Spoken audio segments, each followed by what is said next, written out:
So, mag-update lang po ako sa inyo ng ibang mga machines natin. Ayan, ating milling machine. Yung mga bata natin, ayan, busy.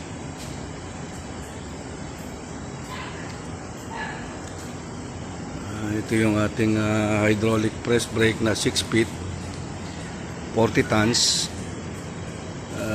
To be exact, 2.2 meters at 2.2 meters ang bending length by 40 tons.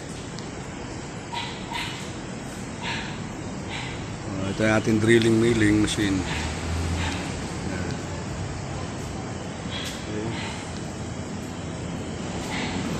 Sa ngayon, ito lang po yung update. Ito pa yung ating mga bagong stocks.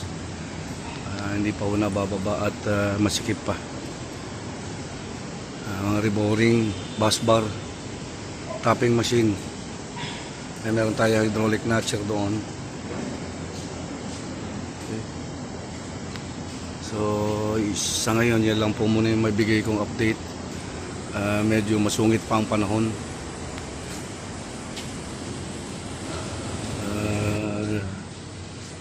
Kanina pang umaga may nangyaring lindol sa Davao. So sunod-sunod po, no? Baguio, Cebu, Davao.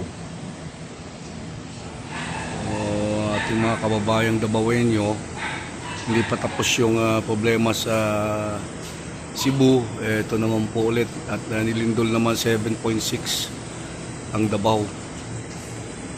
So ingat po.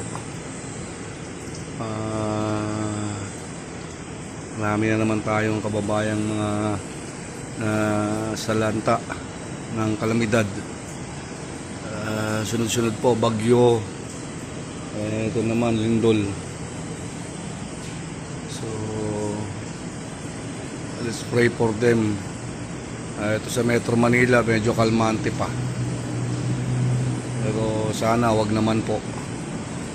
Panalangin po natin ang mga nasalanta ng mga kalamidad, makarecover kaagad. So, sa ngayon, yan po ating mga machines. Ito, glitcher. So, yan lang po, makapagbigay ng update at paabot tayo ng panalangin at tulong sa mga nasalanta nating mga kababayan.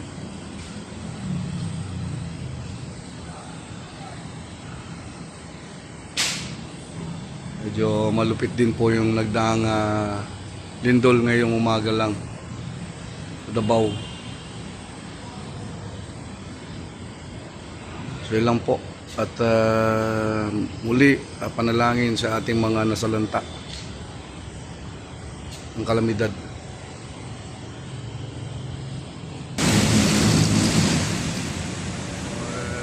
Tsura ng Araneta ngayon, ayan. Mobile traffic naman.